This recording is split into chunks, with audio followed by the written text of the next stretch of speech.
Bom, nosso bom dia a todos. Estamos iniciando mais um domingo, mais uma manhã de trabalhos em nossa casa. Agradecer a presença de todos, nossos companheiros que vêm de forma presencial, assim também como aqueles que nos acompanham de forma online, através do Facebook do Pátria do Evangelho e também da Rádio Comunitária Vida Nova.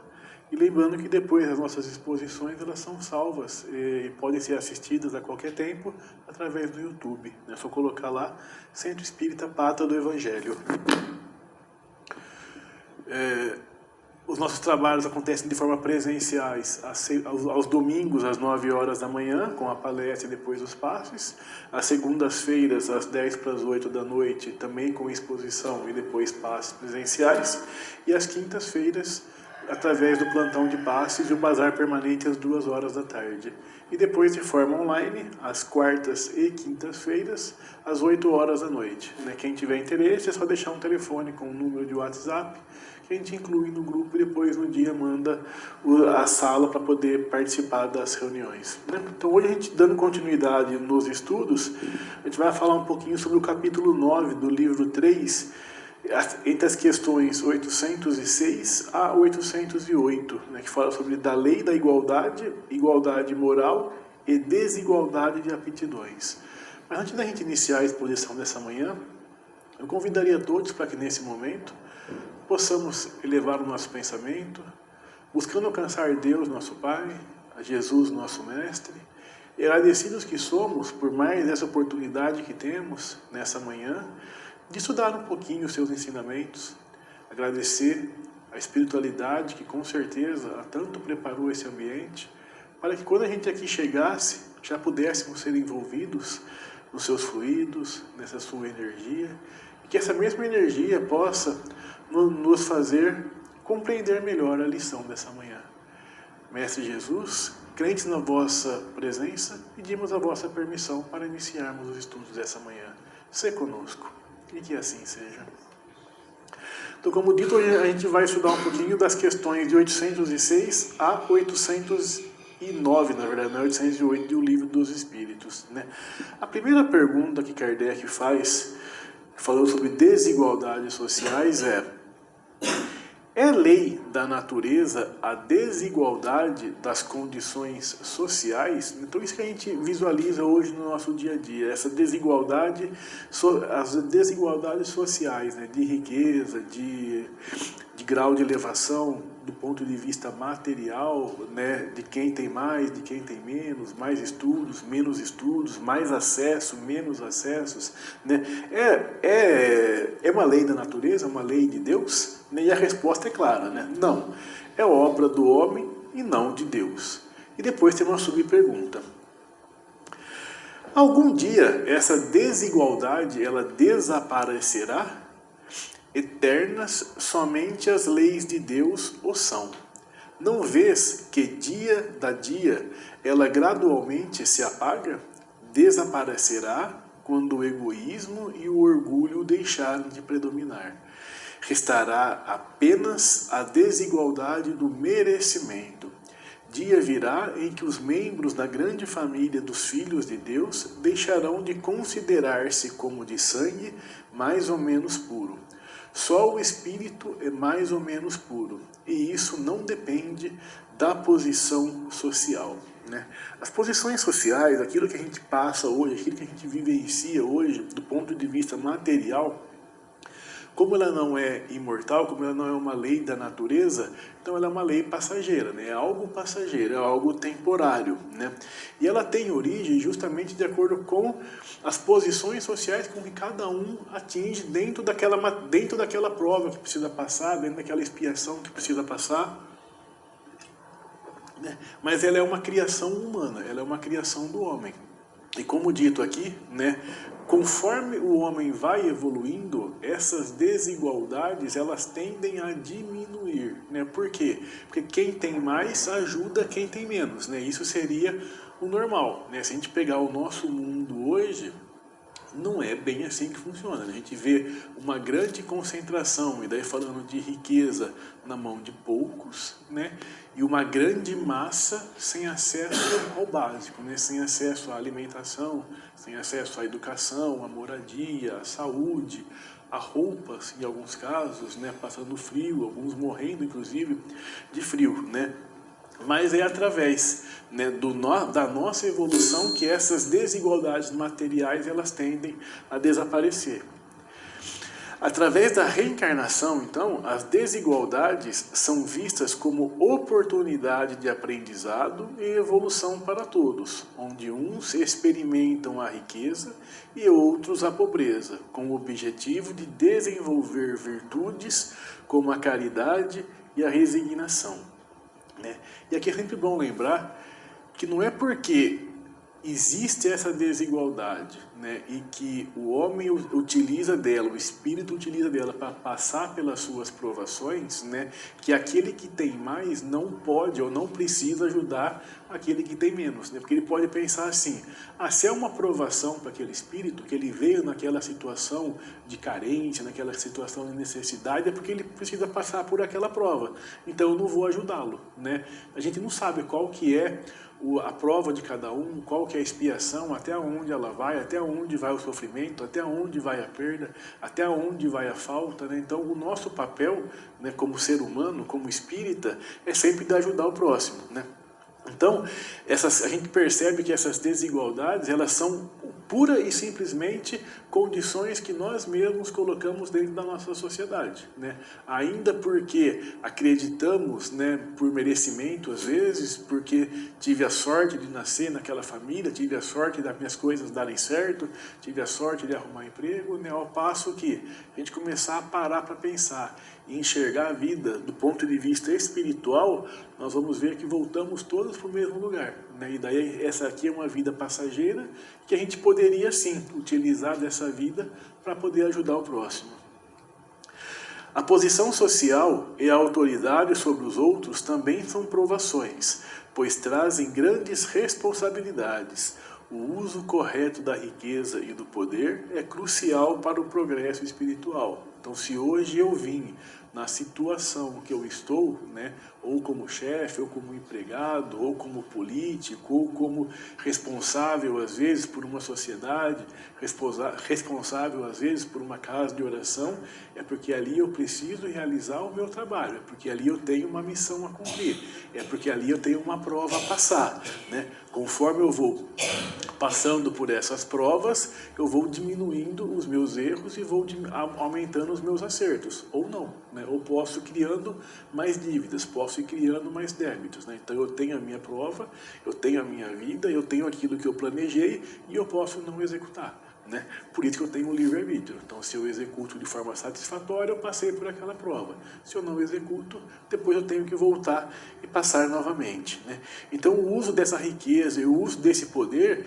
por que ele é crucial para o progresso do espírito? Porque ali eu começo a trazer, de fato, a ajudar o próximo do ponto de vista material. Então, quem tem mais, ajuda com quem tem mais. Quem tem menos, ajuda com quem tem menos, né? Mas lembrando que a posição social, ela independe da posição do espírito, né? O progresso do espírito, o seu grau de elevação, a sua pureza, ela pouco importa em relação a posição social. Se a gente pegar o exemplo, por exemplo, de Chico Xavier, né, não era um espírito rico, não era um espírito que veio ali numa posição social grande, mas se a gente pegar ele como espírito, aí sim, né, ele já tem ali uma posição, ele já tem ali uma elevação muito maior do que várias e várias pessoas que a gente consegue enxergar nos nossos dias a dias, né? E por outro lado, as diferenças são oportunidades que Deus nos dá para podermos exercitar e desenvolver em nós a caridade, a doação, a benevolência, a generosidade, o altruísmo, o amor ao próximo e tantas outras virtudes, né? Apesar dessas diferenças sociais não serem obras da lei da natureza, a gente percebe que a espiritualidade superior, ela usa dessa nossa fragilidade para ali nos dar a oportunidade de trabalhar, Então, mesmo dentro dos nossos erros, mesmo dentro das diferenças que nós fazemos no nosso mundo, mesmo com as mazelas que nós fazemos do ponto de vista material, ainda assim Deus nos dá a oportunidade de trabalhar dentro dessa própria maldade, né? Dentro dessa própria desigualdade, dentro dessa própria falha. E ali eu posso, então, desenvolver, né, benevolência, caridade, altruísmo, doação, né? Lembrando-se que não é só porque eu tenho pouco ou que eu tenho muito que eu não tenho nada a doar. Tá? Eu posso doar tempo, por exemplo, eu posso doar um pouco do meu dia a dia, eu posso doar dinheiro se eu tiver, eu posso doar carinho, eu posso doar atenção, né? Isso independe da nossa posição. E depois, na questão 807, aí Kardec pergunta: que se deve pensar dos que abusam da superioridade das suas posições sociais para em proveito próprio oprimir os fracos? Merecem anátema. Anátema é igual reprovação energética, condenação, repreensão. Então merecem repreensão. Ai deles, serão a seu turno oprimidos. Renascerão numa existência em que terão de sofrer tudo que tiverem feito, sofrer aos outros, né? Então hoje a gente vê tantas e tantas mazelas, né? Principalmente do ponto de vista político, né? Pessoas que têm ali o poder, que poderiam ali mudar o rumo de uma sociedade, que poderiam ali aplicar melhor recursos públicos, que poderiam ali trabalhar em prol do próximo e utilizam simplesmente todo aquele recurso, todo aquele poder que é temporário, né? Em proveito de si próprio. Né, para ter uma casa maior, para ter um carro maior, às vezes para ter 2 carros, às vezes para poder viajar mais, para tomar um vinho um pouco mais caro, para comer uma comida mais cara, e o outro passando fome, o outro passando necessidade. Né, mas o que a espiritualidade fala? Né, aquele que utiliza mal o poder que trouxe naquela reencarnação, o status social que trouxe naquela reencarnação, o dinheiro que trouxe naquela reencarnação, numa próxima terá que reparar aquilo que fez, né? Então todos os nossos gestos, todos os nossos feitos são sementes que lançamos na terra, dos que nos ouvem e daqueles que violentamos. A semeadura é livre, contudo a colheita ela é obrigatória, né? Então eu preciso plantar hoje, né? Eu preciso plantar hoje bondade, eu preciso plantar hoje caridade, eu preciso plantar hoje ódio, eu preciso plantar hoje amor. Não, eu posso passar por uma encarnação sem plantar nada, né? Ser uma encarnação inerte, ser uma encarnação em que eu não faço nada. Mas lembrando-se que eu preciso colher depois, né? Então aquele que plantou ódio, o que ele vai colher no futuro? Ele vai colher ódio. Aquele que plantou amor, ele vai colher amor. Aquele que não plantou nada, ele não vai colher nada, né? Então eu preciso começar a entender que aquilo que eu faço hoje, na presente encarnação, eu vai refletir numa reencarnação futura e também nessa própria reencarnação, né? Então, aquilo que eu estou sofrendo hoje, muito provavelmente, são mazelas que eu fiz em reencarnações anteriores, mas também na presente encarnação. Então, se eu não cuido da minha saúde agora, não é numa próxima que eu vou sofrer esses maus da saúde, o mal do corpo. Já começa agora, né? E se de repente eu não mudar o meu ponto de vista, não mudar a minha forma de agir, é agora que eu começo a sofrer numa outra também, né? Eu levo, inclusive, para outras encarnações. Então, a missão do Espiritismo no mundo é fazer conhecida a mensagem do Cristo para a humanidade, né? Qual que era a mensagem que Cristo trouxe para nós, né? Amor, caridade, perdão, né? Uma das suas máximas é: fazei ao próximo exatamente aquilo que você quer que faça consigo mesmo, né? Então, que ele faria consigo. Então, se eu quero, né, se eu não quero que ninguém me machuque, eu também não devo machucar o próximo. Se eu sei que eu erro e eu preciso de perdão, eu também preciso começar a perdoar o próximo. Se eu também preciso de amor para poder viver a minha vida, eu preciso de começar a amar o próximo, né? Então essa é uma função básica do Espiritismo, para dizer um pouco, né? Mas é uma função básica do homem, da humanidade, né? Eu, apesar da minha evolução, ela ser uma evolução individual, eu vivo em sociedade, eu vivo numa comunidade justamente para poder aprender com o próximo, seja através de erros, seja através de acertos, assim como o próximo também aprende conosco. E daí na questão 808, Kardec pergunta: a desigualdade das riquezas não se originará das faculdades em virtude da qual uns dispõem de mais meios de adquirir bens do que os outros, né? Então o que ele pergunta aqui, né? Assim, para entender um pouquinho. Essa desigualdade de riquezas, algumas vezes ela não vem de uma evolução intelectual maior que alguns têm em relação a outros, né? Porque existe tanta diferença em relação à evolução intelectual, alguns são mais inteligentes que outros do ponto de vista do intelecto mesmo, conseguem desenvolver a ciência, por assim dizer, de uma maneira mais simples, e outros são desenvolvidos do ponto de vista moral, né? São mais bondosos, mas lembrando-se que para sermos espíritos puros, para sermos espíritos crísticos, ambas as evoluções precisam ser afloradas, né? Então, alguns caminham mais rápido do ponto de vista intelectual e depois precisam buscar a moral, outros caminham do ponto de vista moral e depois precisam buscar o intelectual, né? Então, voltando, a pergunta é, não será, então, através dessas desigualdades que uns ficam, por assim dizer, mais ricos que outros? E a resposta é sim e não. E da velhacaria e do roubo, o que dizeis? Né? Velhacaria é golpe traiçoeiro, fraudulento. Né? Então, e aquele que dá golpe, né? Que vive, que consegue mais meios roubando, enganando, né? Voltando ao exemplo de políticos, né? E não só políticos, porque assim, se o político faz isso é porque alguém está doando, é porque alguém está comprando, é porque alguém está pagando. Né? A gente sempre costuma brincar que não existe governo honesto com população. Não existe governo corrupto com população honesta. Né? Então, se o governo é corrupto, é porque nós também assim o somos. Né? Porque nós também ajudamos, não todos, mas uma grande maioria. Né?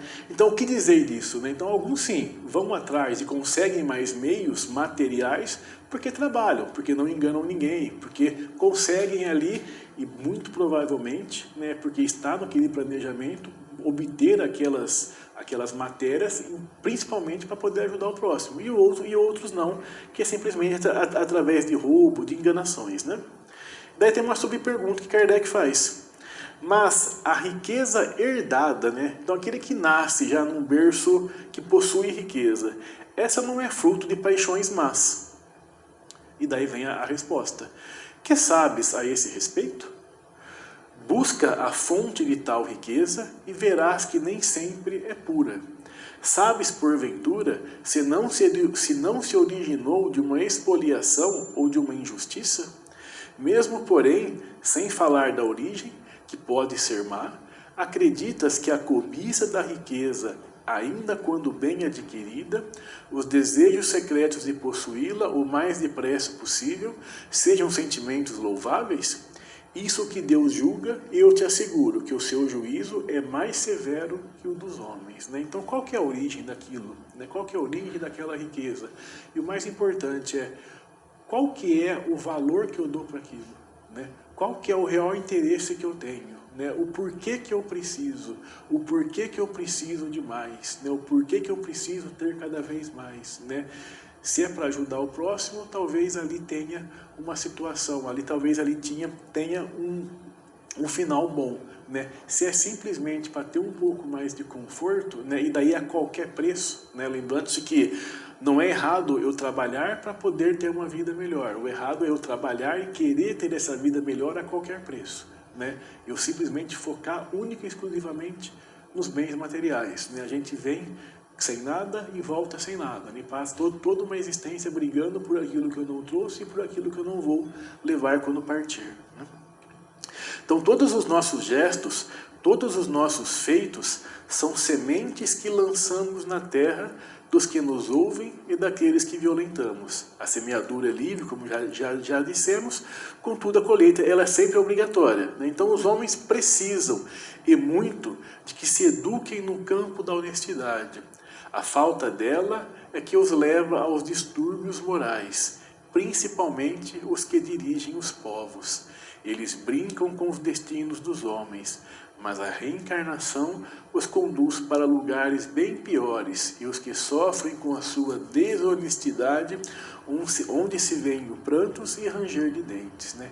Então, a partir do momento em que, através do meu ato, então, quando eu engano alguém, eu estou simplesmente prejudicando aquela pessoa. Né? Quando eu traio alguém, eu estou prejudicando aquela pessoa. Quando eu engano meu irmão, quando eu engano alguém no meu trabalho, quando eu engano uma população, né? Quando eu engano uma sociedade, quando eu engano uma casa, eu estou prejudicando várias e várias pessoas.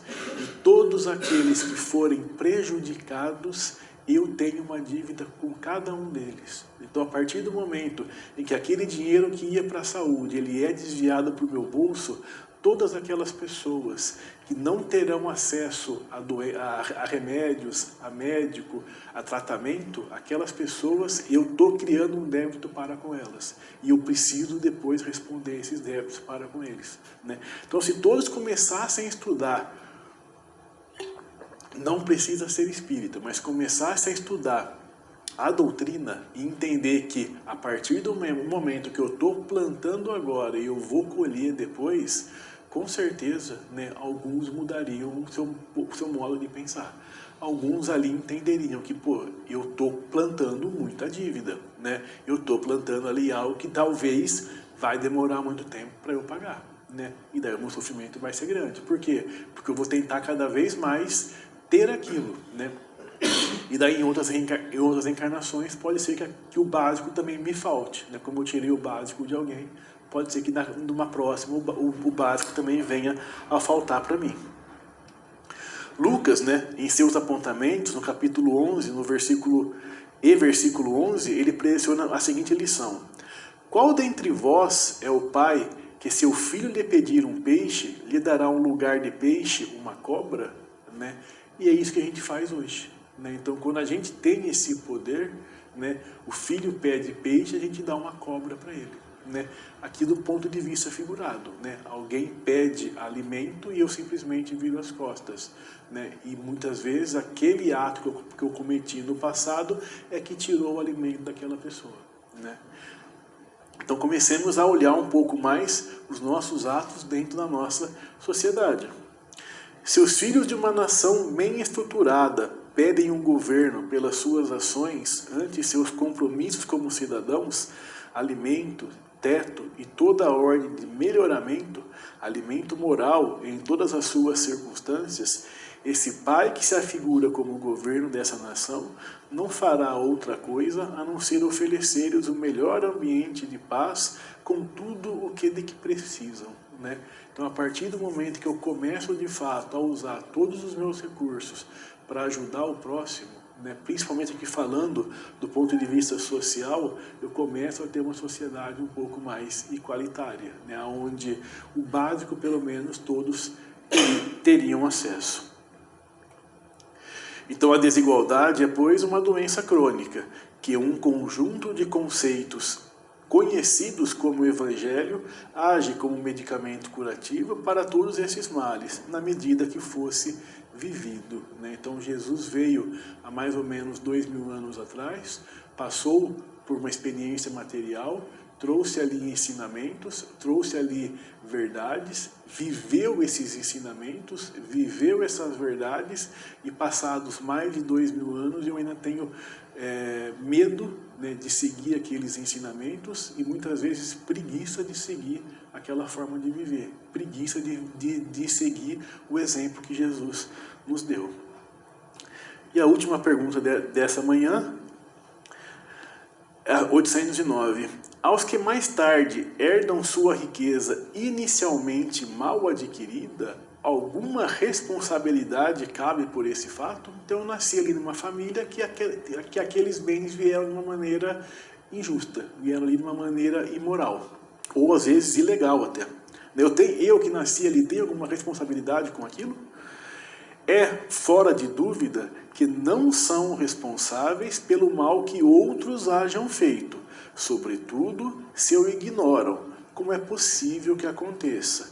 Mas fica sabendo que, muitas vezes, a riqueza só tem ver as mãos de um homem para lhe proporcionar ensejo de reparar uma injustiça. Feliz dele se assim o compreende. Se a fizer em nome daquele que cometeu uma injustiça, a ambos será a reparação levada em conta, porquanto, não raro, é este último quem a provoca. Então, o que ele fala aqui? Eu não tenho culpa por ter nascido ali, mas eu tenho culpa do que eu fizer dali para frente. Então, se eu utilizar aquilo que foi obtido de uma maneira injusta, que foi obtido de uma maneira imoral, mas praticar a justiça com aqueles bens, né, tanto eu, né, posso ali começar a me melhorar, como eu também posso tentar começar a melhorar os meus antepassados, né? Então, riqueza soma responsabilidades no caminho do seu portador. Ela é um empréstimo valioso de Deus para que se possa despertar no coração os sentimentos do amor, através do bem comum que se pode fazer. E não só a riqueza, né? Tudo aquilo que a gente tem hoje de matéria no nosso mundo, ele é um empréstimo de Deus, né? A começar pelo nosso corpo. Então eu pego esse corpo, eu trabalho ele e depois eu vou devolver ele para a natureza. Eu pego esses bens, eu trabalho com eles e depois eu vou devolver para a natureza. Então tudo aquilo que não é do espírito é um empréstimo de Deus, né? Começando pelo nosso corpo e depois indo até os bens que nós temos hoje no nosso dia a dia. Então a riqueza, para quem tem olhos para ver, permite observar com facilidade a bondade de Deus por toda parte, né? Eu começo ali a empregar de fato bem aqueles recursos que eu peguei emprestado quando aqui reencarnei. Também os ricos de conhecimento e de recursos intelectuais deveriam saber como guiar os que lhe buscam orientação, né? Quantas e quantas pessoas evoluídas do ponto de vista intelectual que utilizam toda aquela inteligência para a maldade, né? Esses dias alguém hackeou o Banco Central e conseguiu roubar ali milhões e milhões de reais, né? Uma inteligência utilizada para proveito próprio, né? Ao passo que ele poderia utilizar essa inteligência para tentar encontrar a cura de uma doença, para encontrar uma vacina, para encontrar uma forma da sociedade trabalhar menos e poder viver mais, trabalhar uma forma de ter alimento de formas mais baratas, né? Uma agricultura mais salutar, né? Mas não, eu simplesmente trabalho em proveito de mim próprio e a partir dali que eu começo a plantar, né, aquilo que eu quero hoje e depois eu vou colher exatamente aquilo que eu estou plantando, né?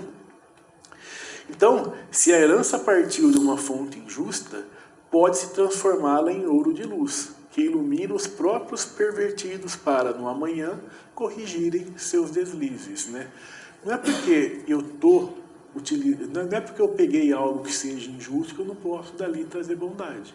Não é porque eu vivo num mundo de prova e expiação que eu preciso me concordar e aceitar que as mazelas, que a maldade, ela tem que imperar e ela tem que reinar no nosso mundo. Eu posso começar a me modificar e daí também, consequentemente, modificar o que está ao meu redor.